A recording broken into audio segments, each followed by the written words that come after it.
What's up, y'all? Welcome back. Thanks for tuning in. 88 Fitness Live, 12 Eastern Time every Sunday. Here we go, baby. Today we're talking about drop set versus superset, which builds more muscle faster.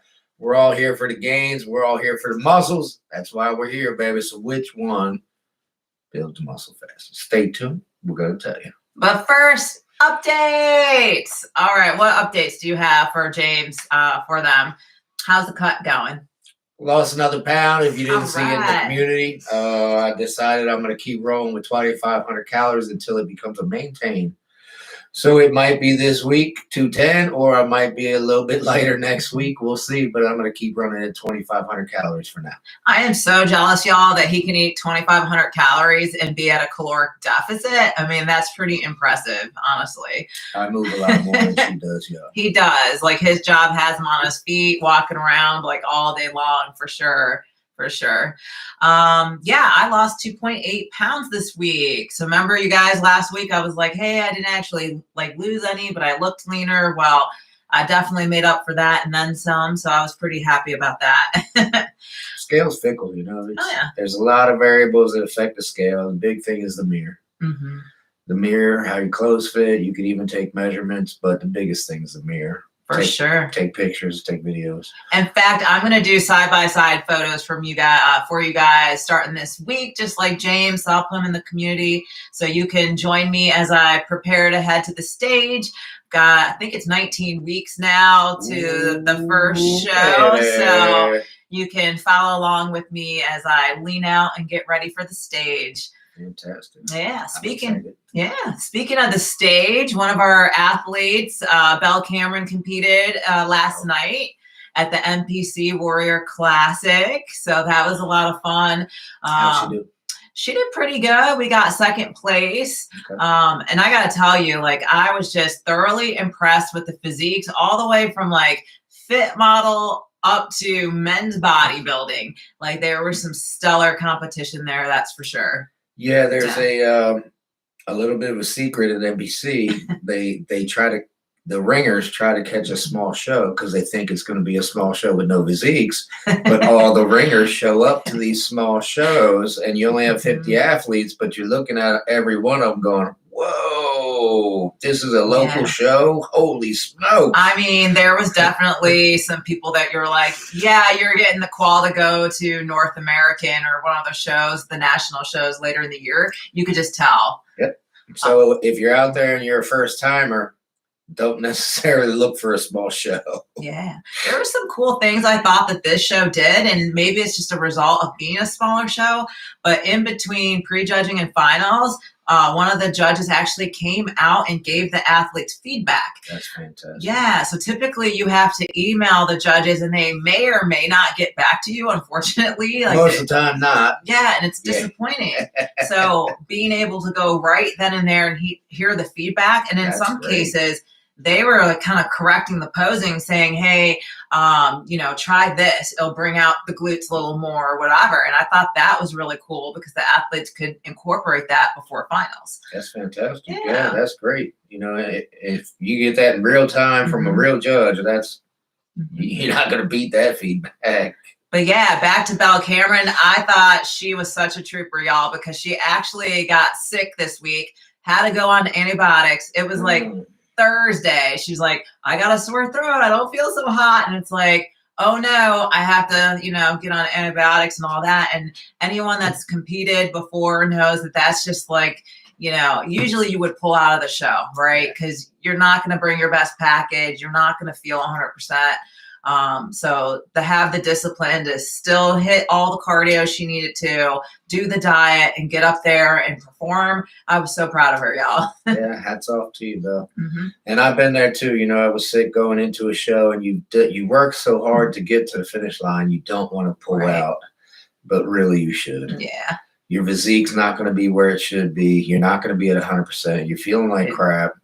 I powered through. Belle powered through. God bless her. God bless me. But we both probably should have pulled out of the show and got got another one a week or two later at 100%. Well, the good thing is she does have another show in a couple weeks. Both James and I have an athlete competing in the NPC Philly Classic. It's put on by Todd Howe. It's such a fantastic show. Again, it should be a smaller one, but the physiques are like next level again. So we are located at the top of Maryland, right next to Delaware. I used to do the Delaware State all the time when I was an amateur. Man, the physiques in that is a small show, small, very small show. Maybe 30 athletes, 50 athletes, but the physiques that showed up every single year, and I was too new to know better, you know. I hadn't done enough shows to say, wow, these physiques are better than most of your other local shows.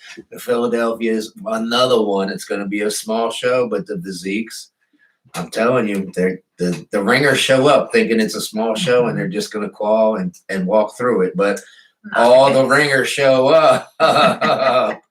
And the physiques are just super quality. Yeah, that's awesome. All right, y'all, let's kind of switch gears back into today's topic. We are here to talk about supersets versus drop sets and which one gets you the gains. And that's what our channel is all about. We are all things hypertrophy, y'all. So whether you're a beginner or seasoned athlete, we're here to provide you with that quality content about building muscle. Yes, I don't care who you are, you can achieve hypertrophy, and we can show you how, baby. Absolutely. And Big T's on. What's up, Big T? Yeah, welcome back, baby. All right. So today we're going to get into what is actually the definition for both of those. Like, when would you use each method, and is it really better for hypertrophy or not? And then we'll talk about some strategies based on our own personal experiences, as well as maybe some cautions when applying those to your workout programs. So yeah, let's be cautious. Yes. So let's get into drop sets. Let's start there. Drop sets. How would you define a drop set, James?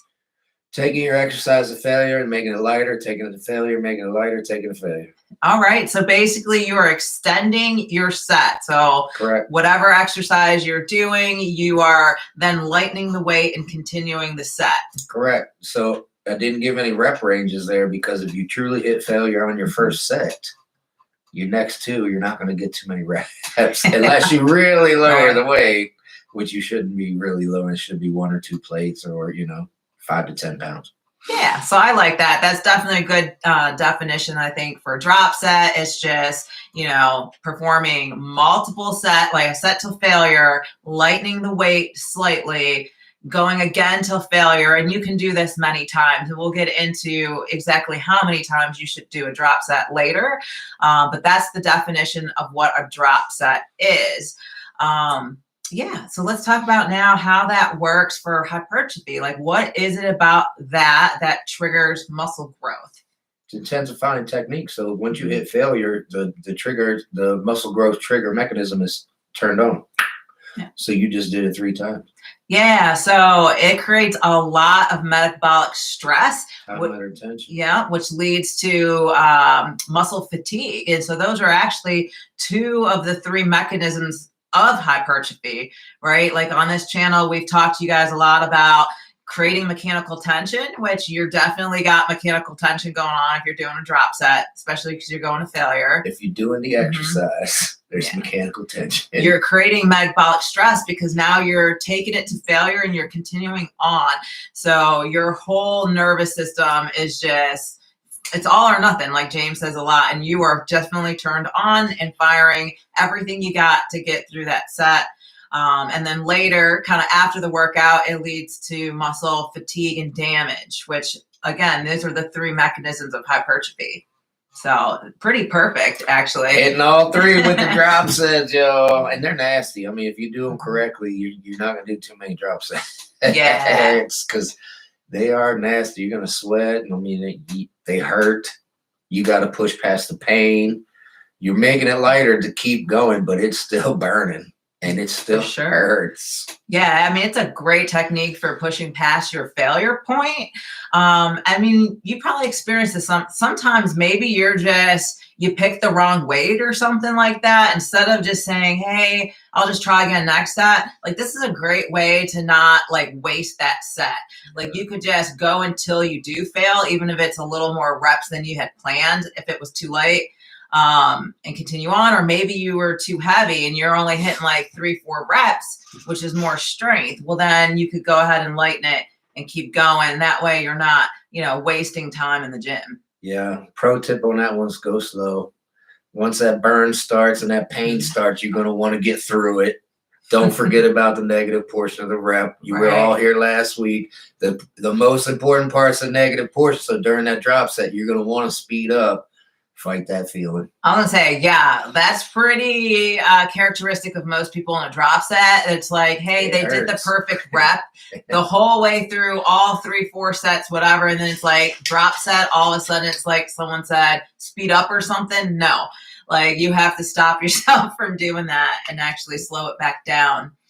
And it hurts. You want to speed up to get it done with because it's painful. Yeah, and I think drop sets, again, because they're creating the mechanical tension, the metabolic stress, like they're really great for when time's limited. Like you're going to trigger that hypertrophy more efficiently. So it's a great intensifying technique. And time saving, like you said. And I already said it. If you do this correctly, you're not going to do too many of them. Right. So what do you think, James, are the best exercises for drop sets? I'm getting all kinds of questions here this morning. You can ask me questions. I'll tell you. I would say anything you can do safely. So I wouldn't do them on squats. You don't want to go to failure on squats. And I wouldn't do them anything overhead because I don't want to go to failure on anything overhead. On bench press, as long as you have a sufficient spotter, you can go ahead and go to failure. Don't do it with an insufficient spotter. Yeah. I mean, to your point, I probably wouldn't do it with that exercise. I would, as long as I have a spotter that knows what they're doing. You can even, lat pull downs, your spotter's going to help you with your, et cetera, et cetera. All of them, but squats and overhead, I would say is applicable. Yeah, I definitely like them. I think more for isolation exercises. So those are like your bicep curls, tricep push downs, even things like lateral raises because shoulders are really stubborn to grow. Those are all great ones. Or, you're talking about overhead, but a lot of machine-based equipment, like a seated overhead machine press, I think you could safely do a drop set on. Yeah. If you fail overhead on a machine, it's just going to fall. It's not going to hit you. So, yeah. Right. You're correct there. The handles are going to come bam right here. They're not going to hit you. So. If you're at Planet Fitness, they might sound off the lunk alarm on you, but yeah, you're not going to like crush yourself under a bar or something. The other thing too is like you have to be able to do it quickly. So there could be exercises where it's just not feasible to drop weight really fast. Like leg press. Yeah. Like leg press, you have to get up, run around both sides, unless you have a partner that can peel plates for you. Yeah. Even then, it's hard to do less than 3 seconds. I'll tell you what, y'all, like James has done some nasty drop sets on leg press, and it's like a cardiovascular workout for me. I'm just like running around, dropping his plates, and then I'm like winded by the time you're done. You drop 10 45-pound plates, that's 450 pounds you just dropped. So, yeah. For sure. You're going to be a little fatigued from that. And you're doing it as fast as you can. For sure. And I see we have a lot of people watching. If you guys have any questions, even if it's not related to supersets and drop sets, like fire them away. We're here to answer any questions you have. But I definitely want to hear from you guys too. Like, what are your favorite things to do drop sets on? Yeah. For me, it's definitely lateral raises and like bicep curls. I'm going to say preacher curls. For a favorite, preacher curls. And it's not a favorite, but I do drop sets on barbell flat bench press a lot. All right. How do you feel about that? Because, for me, I would end up in a point where I couldn't lift the bar back up. So how do you deal with that? Do you use a spotter or? Yes. Number one, I have a sufficient spotter. How do I feel? I feel great. I love it. It's a Mhm. big burn. It's a big pump. It's a big, I mean, it's nasty. I need to recover for a couple Right. minutes afterwards, but it is a great, great exercise to drop set on, in my opinion. And the pump you get is Right. not going to compare to any other pump you've ever gotten in your chest. Yeah, it's probably getting ahead of us, but like, where do you place that in your chest workout? Towards the end. Yeah. Okay. I'm So done you're after doing that. most of the work and then you kind of come back to that. Yeah, I think that's a little maybe different than a lot of people would do that because I feel like a lot of people would normally do like a chest fly isolation, like a pec deck sort of thing for the drop set. So I think that that's kind of interesting. Yeah. Yeah. Agreed. You know, the compound drop sets hurt a lot more, so Oh, you yeah. don't see them as much as the isolation exercise drop sets. Well, you got a whole lot more muscle mass, probably a bigger muscle area and group, right? So when I say burning, my shoulders are burning, my chest is burning, my biceps are burning, my triceps are burning, all Right. while doing bench press. You know, if you're doing flies, you're gonna get a chest burn. Sure. That's it. Yeah. Big T says he just finished doing arms of supersets and drop sets. My man, shoot, yeah, T. That's what I'm talking about, baby. We often do that as well. We'll do supersets and drop sets in the same workout. Yeah, anyone that works with 88, they just know like you're gonna have a lot of supersets and some drop sets peppered into your workout program. Yes, maybe even some giant sets. Like we are definitely pro superset. So this isn't even part of today. We don't have a note on this, but most of the time when I do the drop set on the bench press, I'm doing a drop set superset. So I'm actually doing flies while somebody's peeling my plates off of the barbell so I can drop the flies and go right back to the bench press. Boom. Yeah, super and then nasty. Flies, and then bench press, and then flies, and then bench, and ooh, baby. You're going home after that. So if you do it at the end. Now let's talk about like why you do that though. Is it more of like a time efficiency? Like you feel like you would just be at the gym forever if you did that individually? So I'm going to tap into Mike Mentzer a little bit here. I feel like I go to failure on shoulders, triceps, and chest when I'm benching. Mm-hmm. I still have a little bit left in the chest. Okay. And I finish it off with the flies. Yeah. All right. That makes a lot of sense, actually. You're recruiting all those extra muscles in when you do the compound exercise, but you still got a little bit left in just your chest. Right. So that's why I do the flies after the bench. Yeah. We'll give you some tips now just for doing effective drop sets. In my personal experience and in the research that I've done, I haven't really seen any evidence that doing more than 3 drops provides better hypertrophy. So I would say anywhere from like 2 to 3 drops is sufficient if you're using that intensifying technique. Yeah. For what I've found is doing drops after that point are junk volume. Okay. I mean, it's so light, you're just kind of like, you're not adapting based on that weight. And if you hit failure 3 times, you don't need to hit failure 4 times. You probably don't need to hit 3 times, to be honest with you. Right. I mean, I think we've talked about it before, like, I could go out and like jump rope forever and kind of feel the burn in my legs, whatever, but that doesn't mean I like created hypertrophy. It's just not enough mechanical tension at that point to do that. So doing too many drops and then, lifting super light weights to failure is not going to trigger that growth. Right. So. What's up, Angel? Angel's back. Good morning. Welcome back, Angel. In terms of like how much to drop, that's really going to be individualized, like maybe 20, 30%, maybe less. It depends on the muscle group and how big it is. So, if you're talking like you're doing lateral raises, well, you're only going to drop a little bit, probably in like 5-pound increments if you're using dumbbells. So that's all you got, really. And it doesn't take a lot. I mean, you're talking about doing up or towards 30 reps, right? So right. You can drop a good bit. You should drop as little as possible, but you can drop a good bit and still reach that failure at the end of 30 reps, man. Yeah. One thing too, at least for me, depending on the exercise, sometimes like the cable stacks don't go light enough for me to hit 3 drops. I know that sounds bad, but like if I'm at the gym, sometimes 10 pounds is like the lightest it goes. So if I'm doing like side lateral raises, like it's hard. So sometimes I'll drop once and then I'll do a lengthened partial as the third part of the drop set. So it's still kind of less load, but it's still challenging and creating that metabolic stress. So that's another way you can kind of work it in there if you run into the, the weight stack being too light. Yeah. The drop set's great intensifying technique. If you want to feel the burn, you're going to feel it in drop sets, baby. I'm not necessarily going to say it's great, it's going to improve mind to muscle, but it might, because you're going to feel that burn in the target muscle, whether you like it or not. Hopefully that helps your mind connect to it as well. For sure. And then in terms of like how many exercises in your workouts, I would really reserve this for maybe 1, 2 max. Like, I think you need to be careful because you're going to create too much excess fatigue if you try doing it like every single exercise. It's a great point. So back when we were doing the YT3 that we modified, we were doing 3 drop sets. Right. Somewhere in the middle there, I said, Camille, I'm going to do 1. Right. If you save it, if you do 3 drop sets of same exercise, you're saving energy. Yeah, you have to be holding back. You're holding back. If you do one set, you're not holding anything back. You're giving all you got.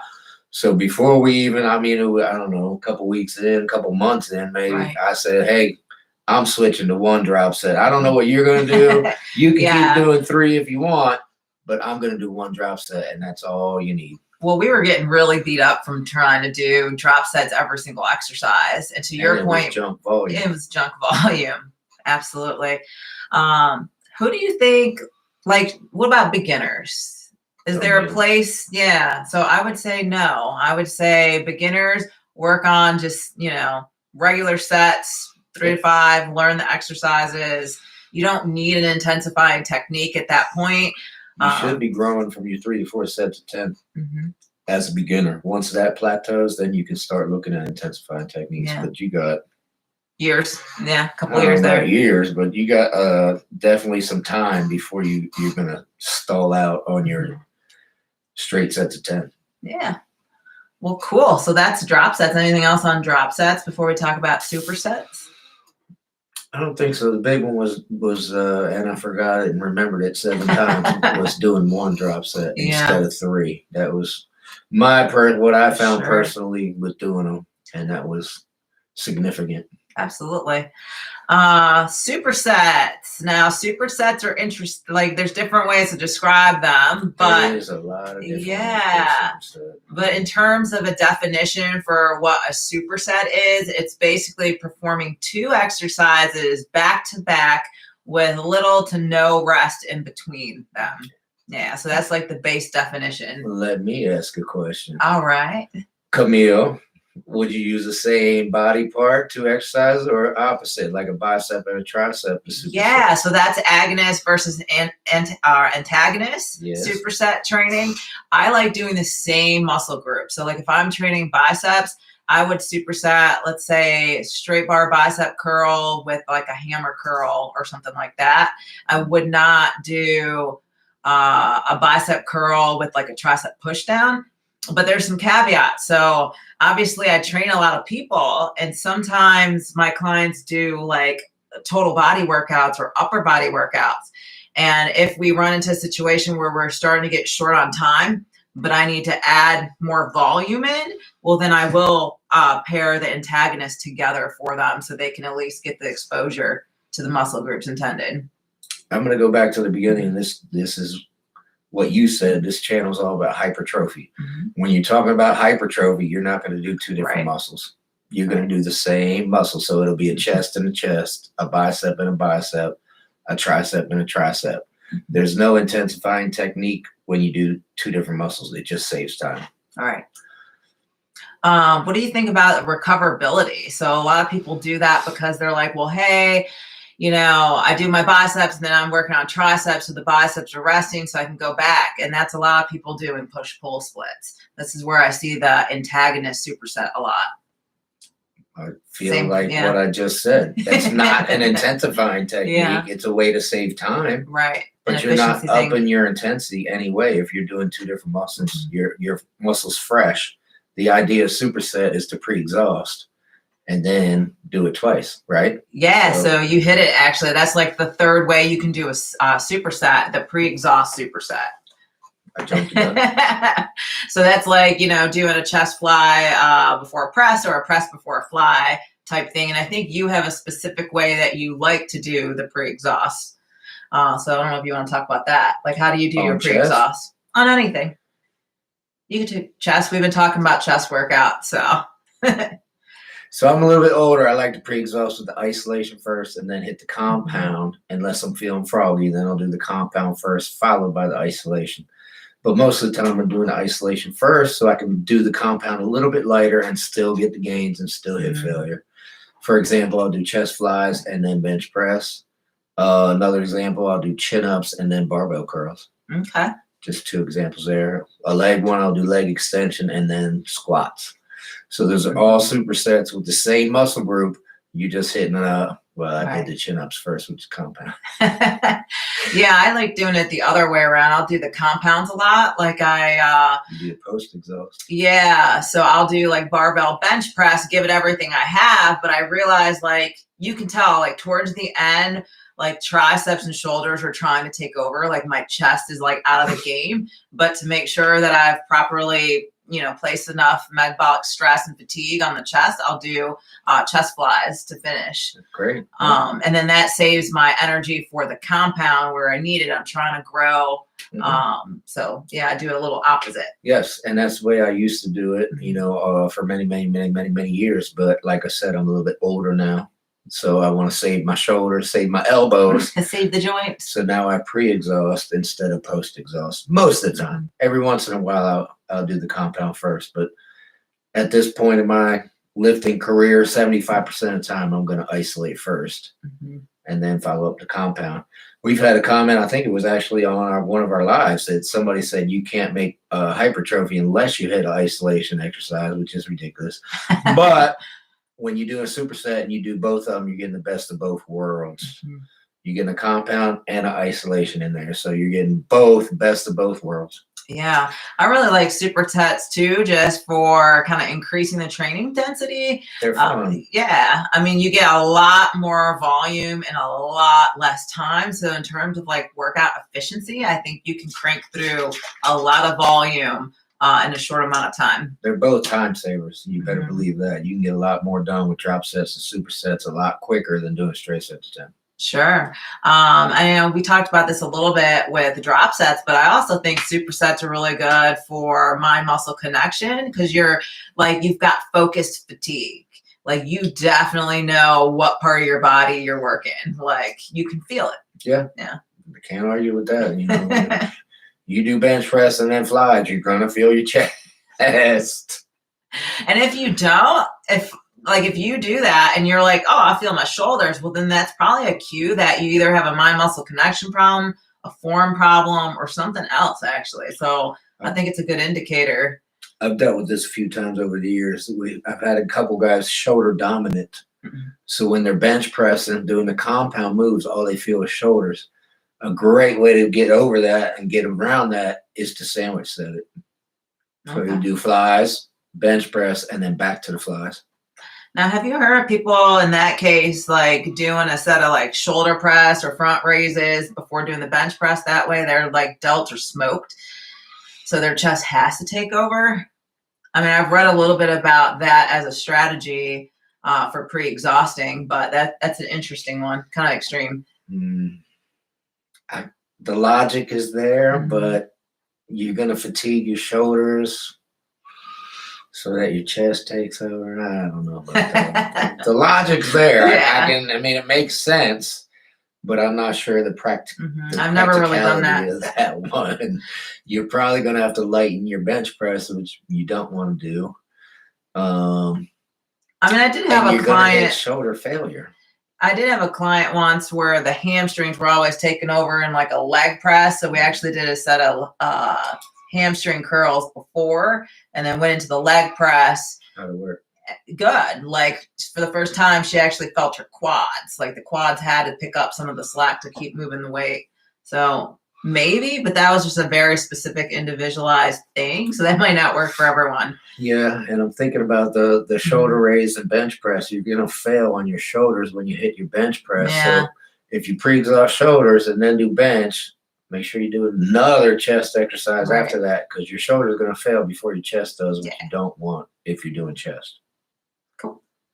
Yeah, so I think just like the drop sets, supersets create a lot more metabolic stress because you're, again, kind of extending the set, getting more training volume in, and that's why it's triggering the hypertrophy to grow. So what do you think are the best exercises for supersets? I gave 3 examples earlier. They're probably gonna Yeah. be the same. But supersets are great, man. You know, let me think of 3 different ones. Dips and overhead extensions, fantastic. Blow your triceps up. Or other way around. Or other way Yeah. around. Upright rows and side raises with dumbbells for your shoulders. Another one's going to burn you out like crazy. And then you can do a leg curl on a deadlift or a straight leg deadlift. Yeah, I like doing leg extensions and leg press together. I think that's a pretty nasty one. The Goodson family. Hey, I'm 51 and I lifted about 18 months. Nice. Outstanding. I put on 65 pounds. I weigh 195 now. How many per exercise muscle group should I be doing? I'm trying to avoid junk volume. Great question. That is a great question. That is a great question. This is going to be an individualized thing. And with only 18 months of training, you don't really need too much volume yet. So I would keep it, I mean, I typically would say 4 to 5 max. Exercise? Yeah. I was going to say 3 to 4. Okay.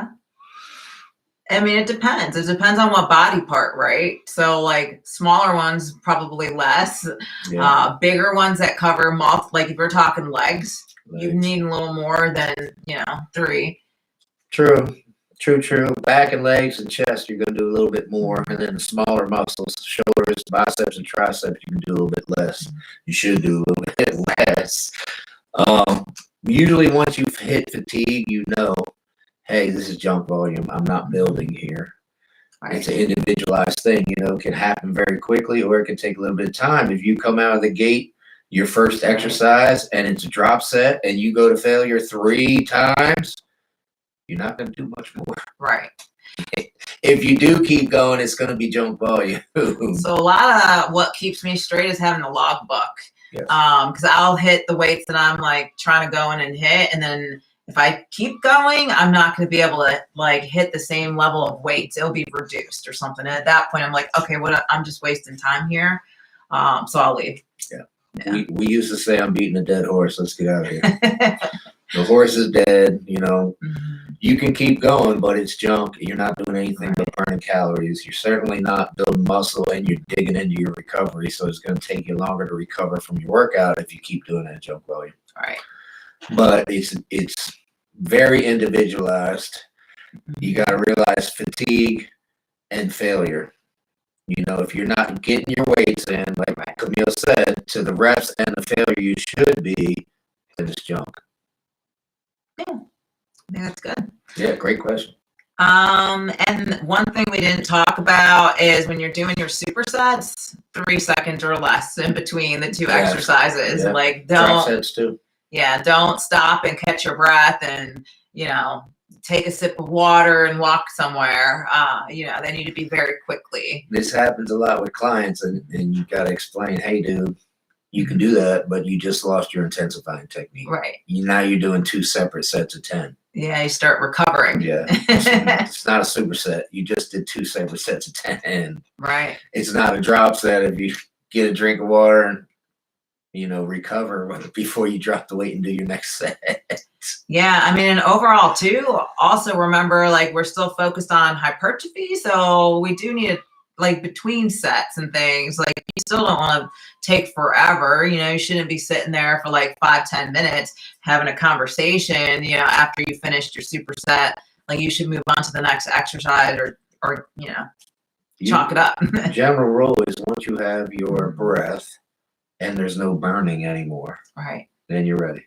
Yeah, I mean, that should be anywhere from 30 to probably 90 seconds max, I would say. But it depends on what body part you're training to. If I'm doing squats, I need more than 90 seconds. That's just to catch my breath. I said depends on. Well, actually, you bring up a good point. We can talk. We'll talk about later some cautions with both of these. Okay. Angel said this week I've been doing fewer sets, but with heavier weight. I've been more sore this week. Outstanding, Angel. Way to change it up, baby. That's good stuff. Usually, whenever you change your workout, you're super sore for the first couple of weeks. Good deal. It makes you question things, Angel. You're like, have I been training inefficient this whole time? Like, no, it's just a matter of you're doing things slightly different. So, yeah. So what do you, let's talk about the key differences between, supersets and drop sets. I mean, I think drop sets are really good for like maximizing the metabolic stress, extending your set. Whereas supersets are just great for adding volume pretty quickly, like a time efficiency thing. I love them both, man. Mm-hmm. Not gonna lie. Yeah. I love them both and do both a lot. Mm-hmm. Do you feel like drop sets are maybe more demanding than a superset, or it just depends on how you apply them, or Maybe drop sets are not more demanding. They're usually more reps, and they're another set. So you're dropping 3 times when a superset's only 2 sets. Yeah, there's almost like an endurance aspect to the drop set that you maybe don't have at a superset unless you're doing a giant set where you've got more than 2 exercises strung together. And you're going to have to deal with the pain on both of them, but really drop set. You're going to have to deal with that pain, that burn, baby. Champion can take the burn. Just remember that. Second place will stop. We're kind of here talking about hypertrophy, not strength. I will say drop sets probably support more hypertrophy goals than strength, whereas supersets, I think, can actually support both hypertrophy or strength goals a little bit. So, especially if you're kind of pushing past a plateau or something like that. Anything else on that? Supersets are fun, y'all. I think they are fun. Straight sets of 10 get stale pretty quick. Uh-huh. If you're doing an 8-week program, 3 sets of 10, it gets stale pretty quickly. I think it helps too because we can work in some like unique or novel exercises that, like, as trainers, we're like, yeah, we kind of know that's not the best for hypertrophy. So a good example is like Rapunzel press downs. You got the 2 ropes. It looks cool. You're having fun. But I'm like, is this better than a dip? No way in hell. But you can pair them together. So I can go ahead and like hit a set of dips and then do the Rapunzel press downs as the second part of the superset or something. Yeah. And that works. Plate press. Mm-hmm. You're not really using enough weight on a plate press for hypertrophy unless you superset it or drop set it with something. Yeah. I also think, so in terms of like when to use both or each one, I think you should work them both in. But best times for drop sets, obviously the finisher to whatever workout you're doing. Like that's when you're like, hey, I've given it all I've got. I'm going to go one final time and just lay it all out. Depends on your fitness level too. If you're just off the couch, you got no business doing drop sets. Sets. If you got a couple years under your belt, 6 months under your belt, then you can start looking at drop sets, supersets. But before that, you got no business. And they're going to beat you up like crazy if you're a beginner and go in there and try to do a drop set. Right. Drop sets are great for certain exercises, not for others. So, I try to think about like, well, what am I doing? And is it appropriate for a drop set? So I try to strategically put it in there. And I try to put it on whatever the muscle group that's lagging. Right. I bring it up. Yeah. So like right now I'm trying to work on some of my upper back. So maybe I'm doing like an overhand lat pull down. I'll put a drop set in there. Whereas I wouldn't put it in my like underhand pull downs, right? Because my lats are pretty much, wide enough for how I want them right now. So you can shift the emphasis on the lagging body part. Sure, makes sense. Angel says, for me, drop sets are like pyramids. Very good point, Angel. The second half of a pyramid set is a drop set. Yeah, the only difference is the first part of that pyramid is an upset. So you're going heavier as you go up the pyramid, and then you go ahead and lighten the weight to a drop set as you come back down that pyramid. They're very similar. They are very similar. I mean, both kind of are getting you that extra volume in there. Yeah. And the way you do them, Angel, with no rest in between, baby. That's nasty, Angel. That's a good one. Yeah. I do really like supersets when you're short on time. I mean, like, life happens, y'all, and you're like, I made it to the gym, which is good. But now that I'm here, it's like, I want the gains, but I'm short on time. Well, putting a bunch of giant sets or supersets in there is a great way to still get that training density that you need without spending forever at the gym. Yes. So, we work out at lunch sometimes and life happens. Like Camille said, I ended up only having about 35 minutes one time to do shoulders. Man. That's plenty of time for shoulders. I did nothing but supersets and drop sets and hardly any rest. My shoulder was burning for 3 hours. I went back to work like, shoulders are burning. Yeah, I think it can be super effective, super nasty for sure. So yeah, I think probably both James and I agree that a hybrid strategy is probably the best when we're talking hypertrophy and supersets and drop sets. Yeah, you should be using both. No question. Yeah, so I like having a lot of supersets in there. If there's a lift that I'm really trying to work something out on form or trying to like really kind of up my strength, I won't do that one as a superset. I'll do that as a single set. Sure. Yeah. Focus completely on the strength. Yeah, absolutely. Kylie's on. What's up, Kylie? Yeah, welcome back. He had to check to make sure she was back. The car is there. She's back. So yeah, and then the rest of the time, pepper in those supersets in there. Finish with a drop set or two. That's how I like to train anyway. Yeah, you shouldn't go in and do all supersets, all drop sets, unless you are completely strained for time. You should do your big compound moves and focus on those mostly. But if you are, stressed for time, those are great. Instead of chalking up your workout and saying, I don't have time, it's much better to go in there and hit supersets and drop sets and get your workout in. And you can do it quickly and efficiently and still make the gains that way. For sure, for sure. I just wouldn't do it all the time. Yeah, so like a good example, we've been talking a lot about chest. So I would probably go in and I would hit my bench press single set, just bench press. But for me, it's because I'm always trying to up the amount of weight I can bench. It's like a weak area for me because of shoulder. So I'll focus primarily just on bench press. And then I'll move into doing some supersets together. So I might be doing then like a dumbbell incline press with a hex press. And I'll move from there to like chest fly type of drop set type thing. So I try to work them both in there like that. Aileen's on. What's up, Aileen? Welcome back. We did get out the baking soda, brother. Yes. Aileen said I do one superset per workout. Very good. You got an end in there, but didn't write anything else. All right. Angel said, do you ever work on lagging body parts on rest days? No, sir. I have to rest on my rest days. I don't want to all the time, but I need to rest on my rest days to get my recovery in. So depends on what the lagging body part is, Angel. Sometimes I will work it into other training days. Good point. Yeah, so like I have a shoulder day, but sometimes I'll pepper in extra shoulders on my chest day or some other training day where that muscle's also getting hit as a secondary mover. Yeah, another example is on back day. If your biceps lagging, I'll finish with a set or two of biceps on back day. Yeah, I'll actually do a little rear delt on back day too. That's another good example. Yeah, that'd be much better than doing it on your rest day. Right. Take your rest day and rest, baby. Yeah. Todd Johnson's on. Good morning, Todd. Bo. James, you look jacked. Thank you, brother. Yeah. Do you guys have any shows coming up? Well, I do. Yes, for sure. So I'm looking at doing the MPCPA muscle. It's first week in August 9th.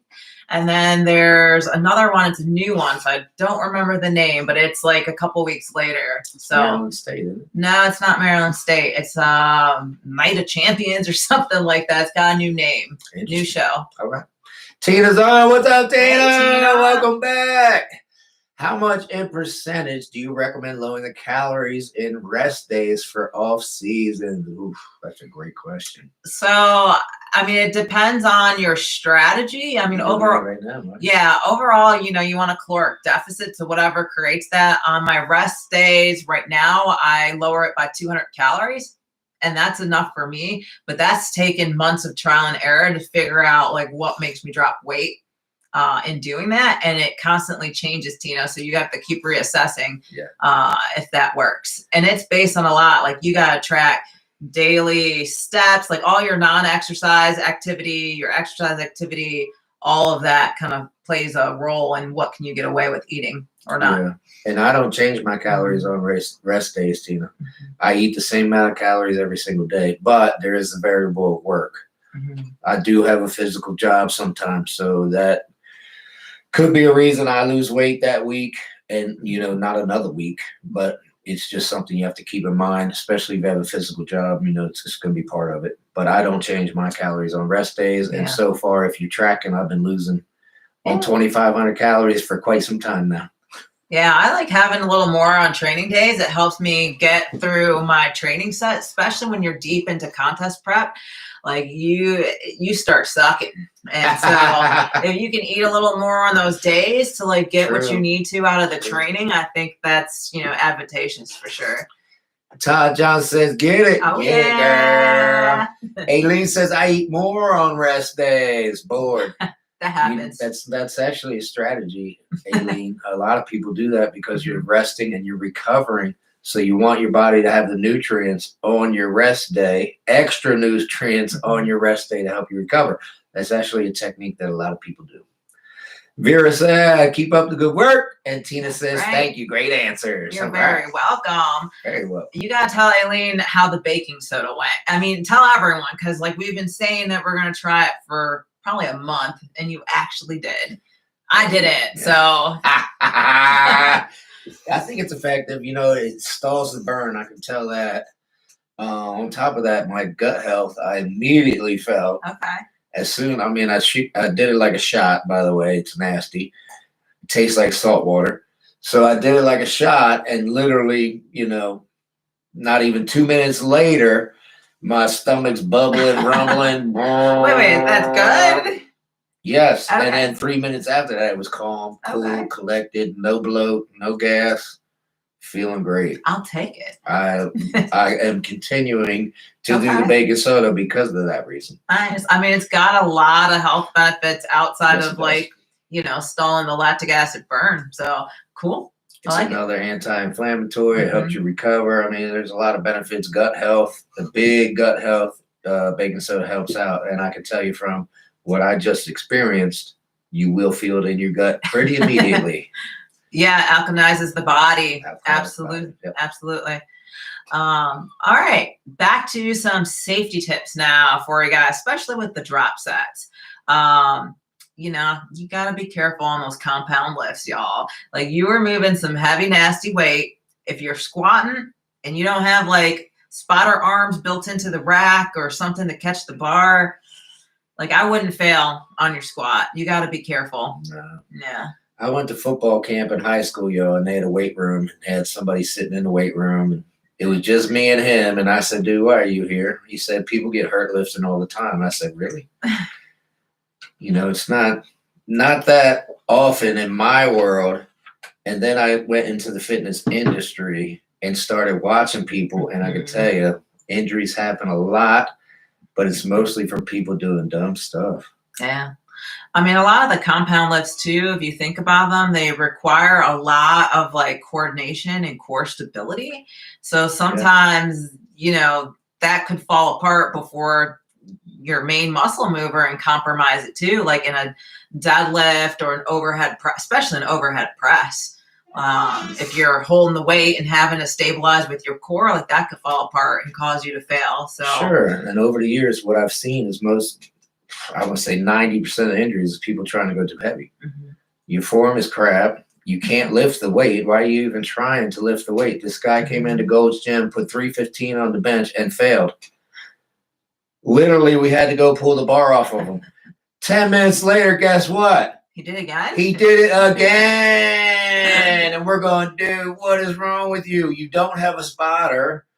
Don't try to do 315. You just failed twice, and staff had to save you twice. Yeah. Guess what happened 10 minutes later? He did it again.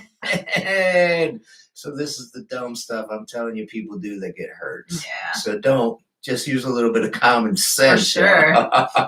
And get a spotter. For sure. That's crazy.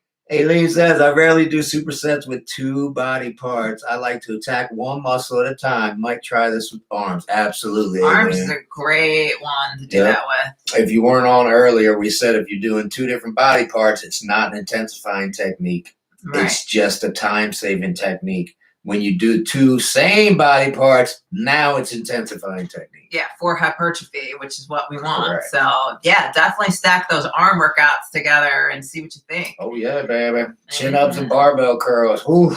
Ooh. That's a good one. Another caution, you got to manage fatigue. You got to listen to your body. Like if we're talking drop sets, I would only do 1 or 2 for the whole workout. Finisher. Yeah, finisher, true finisher. Great finisher. And believe us, like we said earlier, we've done it where we've done tons of drop sets in the same workout, and it's just not worth the amount of like fatigue it's going to do. You end up overtrained pretty quick. And it's not necessary, not needed. All right. JB92. Thank you, sir. We appreciate that. Thank you for the super things. We love it. Absolutely. He says, finally got my wife to watch a couple of your vids. Keep up the great work. All right. We got the wife watching too. Fantastic. And GB92, ask her what she wants to see. We're always looking to grow our female audience, and I would love to film custom content for her. So let us know what she wants to see. Yes, poor Camille. We only have about 11% female audience. I think it's like 9. It ebbs and flows, but yeah, it's like pretty low. And we have been trying to up our female audience, so yeah. Fantastic. Who will win? Nick or Martin? What are we talking about here, Angel? Nick or Martin? Yeah, I don't know. Let us know, Angel. Another caution we already talked about for you guys was to avoid junk volume. I know it's really challenging. Like you're like, hey, like I'm doing my drop set. Let me go ahead and hit drop set number 4 or 5. It's junk volume. Yes. Just walk away from the dumbbell rack or whatever. Yes. Danique's on. What's up, Danique? There's one of the female audience. Welcome back. Danique, 7 weeks. Let's go. We got another Angel. Angel from El Paso saying hello. A big fan. Thank you, Angel. Appreciate that. That's outstanding. For sure. Superset cautions, make sure you're not overloading opposing muscles. Like James said, like focus on the same muscle. Muscles, yeah. And no more than 3-second rest. Yeah. That's what I'm gonna give you on supersets. On the drop sets, I'm gonna say it one more time. Do 1. Mm-hmm. Give it all you got on that 1 drop set, and then go home. Yeah. Another caution for you guys, and James touched on this a little bit. He was talking about maybe it was like a leg press drop set, and like you needed to take the time to recover and breathe from that. So anyone that's got any type of cardiovascular concern, supersets and drop sets are demanding. Like I would say tracking your heart rate with a fitness watch is really important because you can very easily max out that heart rate. So if you've got a cardiovascular concern, you might want to be very careful or not use those types of intensifying techniques. Yeah. All right. Angel said the competition between Nick Walker or Martin Fitzgerald. I'm not tracking what competition they are. I know Nick Walker. I don't even know who Martin Fitzwater is. Huh. Are they doing the Olympia, the Arnold? Are they doing something different? Nick pulled out of the Olympia last year, and I Mhm. don't think he's hit the stage again. I don't think he plans to. But I don't keep up with the gossip that much. So Aileen says, finally got the calves to grow. Start with 3 sets of 50 calf raises. No weight, big burner. That's a lot of volume there. That is. I've read a couple times legs respond better to high volume. So you might have just confirmed that, brother. That's a lot of reps. I mean, I know how mine feel after about 20. I think my calves would just turn to a big not move, Helene. That's gonna be a burner for sure. Nasty. Can you walk after that, Aileen? Oof. I've been doing a lot of calf raise drop sets lately, and that is nasty. Like that hurts. Yeah. Recovery demands. I mean, drop sets and supersets are nasty, so you got to make sure you're taking time to recover. Okay. And then he hammered the high volume and then hammer it with heavy weights, 3 sets of 15. Okay, so that's okay. You get the best of both worlds. That's a good strategy there. I mean, you're not giving them a choice, Aileen. You're making them grow, baby. I like that. Calves are stubborn. I like it too. Yeah. Calves can be extremely stubborn muscles, so very fantastic. So yeah, I think a key tip for you guys is to always prioritize form and execution over intensity. So regardless if you're trying to work the superset or drop set in, it's not going to be effective if something falls apart with your form. So focus on that. But yeah, I think supersets and drop sets are a lot of fun. So I challenge you guys, if you don't do a whole lot or don't do any at all, as long as you're not a total beginner, I would go ahead and try that this week and then let us know what you think. But yeah, I like, for my goals as a bodybuilder, to me, they're a must. Like you have to intensify your workouts. Yeah. I looked it up, Angel. We got Nick Walker versus Martin Fitzgerald. Nick beat him at the New York Pro, but Martin looked better at the Olympia. So which physique was better? That's what I got on the internet. I don't know if they're going to do something in the future, but we didn't see him at the 2024 Olympia because Nick pulled out. Interesting. So is there another competition coming up? I hope so. I'd like to see them two. Yeah, that'd be fun. Nick's a character and he hasn't been around all that long, so we'll see what happens. But a lot of people are saying he's done.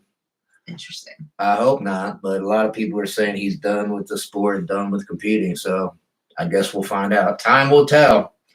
Usually when they start pulling out of big competitions, there's something wrong. Yeah, that's unfortunate. But wish him the best, nevertheless. I mean, if it's a health reason, I take my hat off and good for you. You should pull out. If it's not a health reason, then reassess and come back, hopefully. Aileen said, I do Seth sets for intensifiers. What's a Seth set? Yeah, I don't know. I haven't heard that one. Don't know that one. Angel said Detroit or New York. Okay, so they're going to come back and compete at the Detroit or the New York Pro. Nice. Outstanding. New York Pro is such a big show. That's the third biggest. Yeah. New York Pro. That's a good one. Yeah, and Nick beat him last year in New York, so hopefully he come back and we'll have a battle, baby. Awesome. Seth Feroce sets. I know who Seth Feroce is, but I don't know what his sets are. He probably coined something Weeder did and just renamed it Seth Feroce sets. Which is fine. I mean, that's everybody. We does do that too. Yeah, everybody does that. Arnold Press. I mean, I'm sure it was called something else before he took it over and called it Arnold Press. So Google it. Yes, that'll be our homework, Aileen, for this week. Yeah, fair enough. Fair enough. I do like Seth Feroce. I actually watch him sometimes. So I definitely know who Seth Feroce is. I remember back when he was competing. Back when he was, I was a fan of the sport, buying the magazines back when Seth Feroce hit the scene. He made a couple mistakes and they crucified him for it, but I don't think he'll ever be on the stage, IFBB stage again. If you were around back then, you would remember. All right. Cut weight in half and double the reps. Okay. So it's a drop set. You just double in the reps instead of doing a set of 10, set of 10, set of 10. Okay. I can see that. On the last set. Yeah, that'd be super nasty. That's a good one. Yeah. It's a good intensifying technique. It's just a drop set, but with double the reps on your second drop and no third drop. I'll try it this week, Elaine. Yeah. Awesome. Well, any final thoughts, James, on supersets, drop sets? So we haven't answered the question, right? It sounds nasty, Aileen. So we haven't answered the question. Which one's better for hypertrophy? So we're gonna have to go with one. Only one. All right, I got an answer. I got my pick. I got an answer too. But Todd says, James, did you ever train in the strength shoe platform, shoe for calves and plyometrics? And if not, what are your thoughts on them? Save your money. I never trained. I saw people walking around those things. They didn't do anything. Save your money. I remember those. I remember them too. They didn't help their calves. They didn't make their calves grow. So just save them. Tina says, my intro to bodybuilding was Seth Rose transformation. Awesome. Outstanding. We got a couple Seth Rose fans in here. That's great. I love it. Yeah, he's a good dude, and he tells it like it is. A lot of people don't like him because he tells it like it is, and it rubs them the wrong way. He uses the F-bomb a lot, but that can rub people the wrong way too. And if you don't like foul language, you're not going to listen to him. But he will definitely tell you how it is. Good stuff. Are you ready to answer the question? I am ready. All right. We have to pick one for hypertrophy. I'm going to have to go with drop sets. Me too. And we did a little bit of research to answer this question. So, yeah. I mean, it's creating a lot of metabolic stress.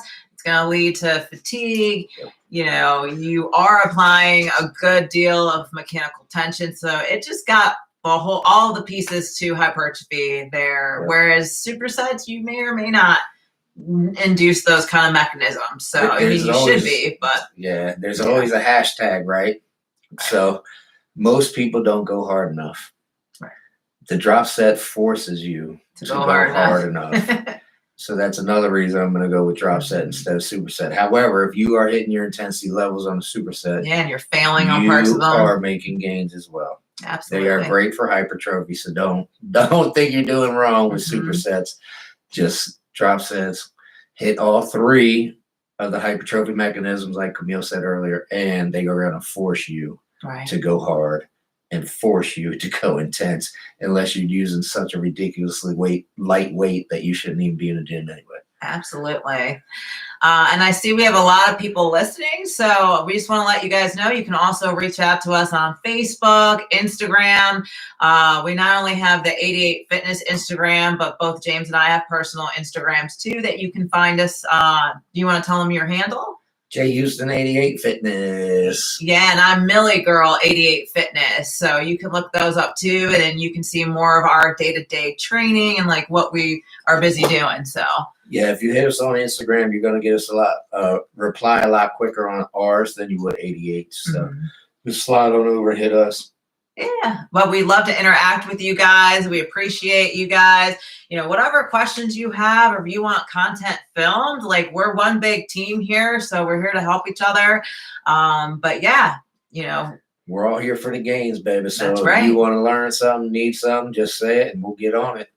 Aileen says about bottom half reps for intensifiers. Oh yeah.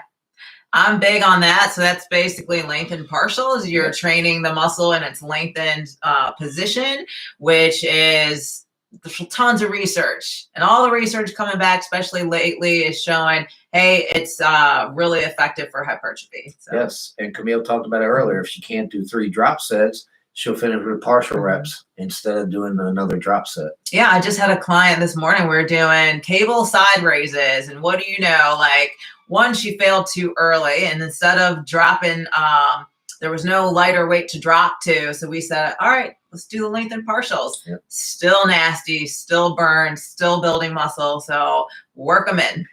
Now you might get some stank eye. Yeah, like why are you doing partial reps? From people in the gym, because they're looking at you like, that's not even a full rep. This dude doesn't know what he's doing. However, it works.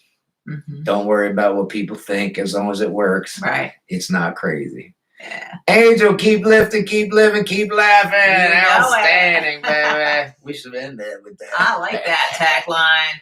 All right, y'all. Thanks for tuning in. We appreciate each and every one of you. GB92, thank you again. again for that super thanks. We appreciate you so much, baby. Absolutely. All right. Till next time, yo. Thanks Bye, for tuning in. everyone. See you next time.